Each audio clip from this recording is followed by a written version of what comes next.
All right, what's up, guys? So we're gonna rank the best quarterback classes from 2000 to like present day. So 2000 2017. We're doing ranking them in order.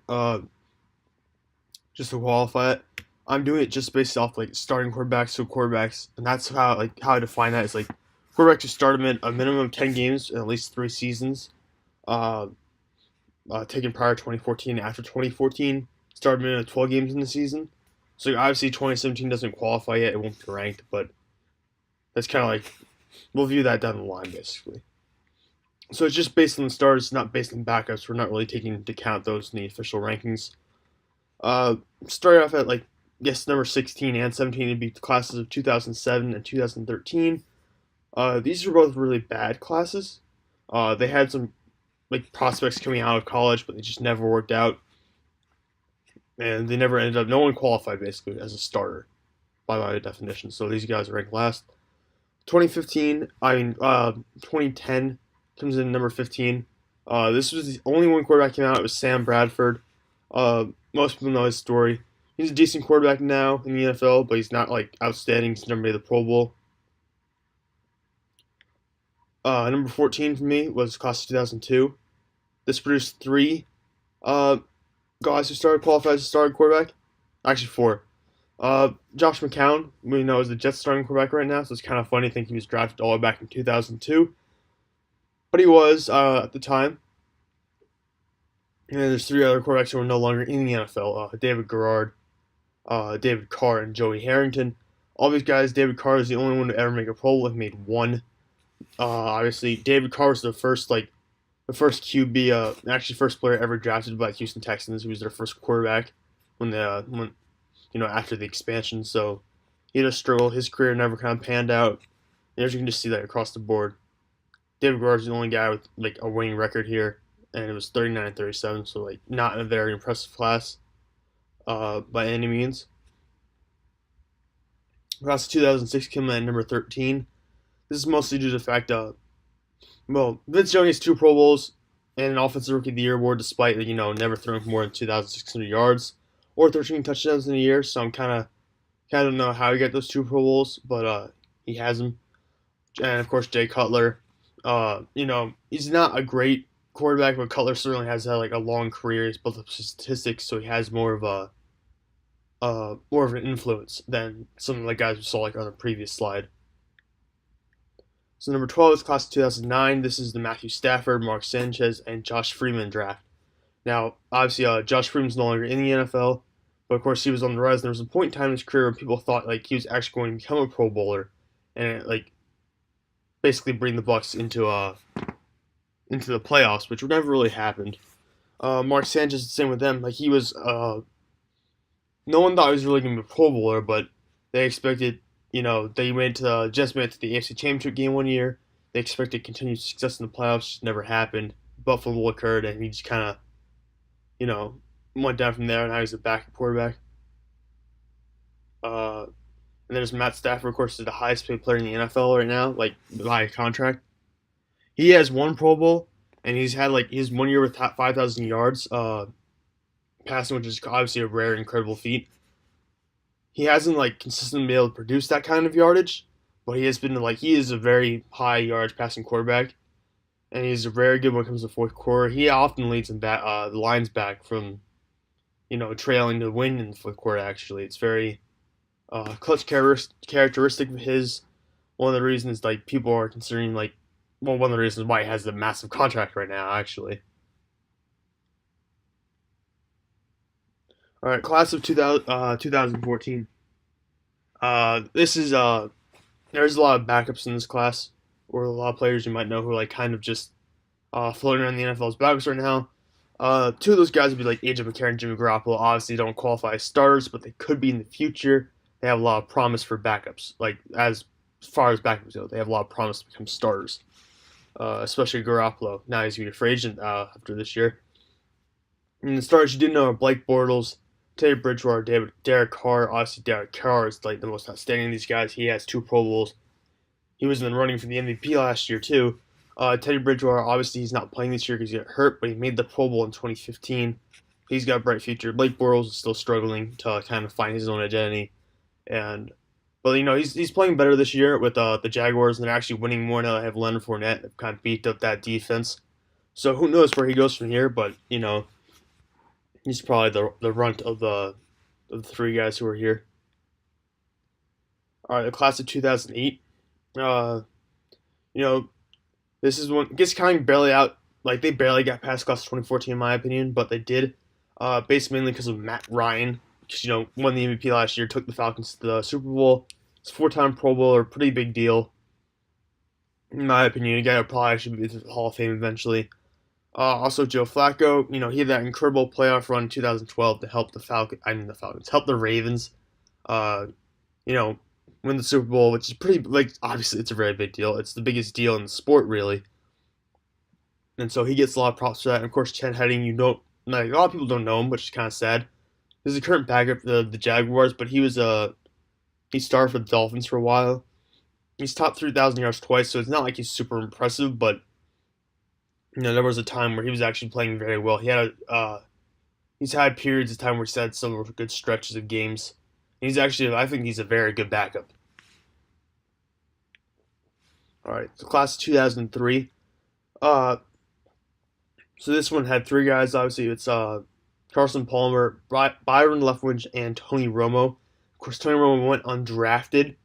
He, obviously was later signed by the Cowboys, but he still qualifies for class of 2003. Uh, and obviously, him and Carson Palmer are the heavy hitters for this. Leftwich like didn't really do much. It's kind of just like stopgap quarterback for most part of his career, and as a backup. And of course, Romo and Palmer both hold various positions in quarterback lore, like quarterback history. They don't probably neither of them is probably Hall of Famers, but they're like Hall of very good players for sure. Like they're both very accomplished when it comes to their statistics. Obviously, Palmer over 45,000 yards and 209 touchdowns, so high ranking there. Romo over 34,000 yards, but he had like less playing time. He started when he was older.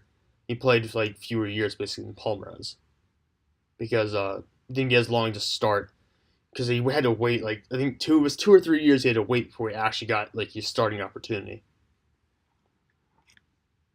Class 2001, this is Michael Vick and Drew Brees. So Michael Vick obviously is he's one of the most explosive quarterbacks of all time, specifically because he can run like a receiver almost.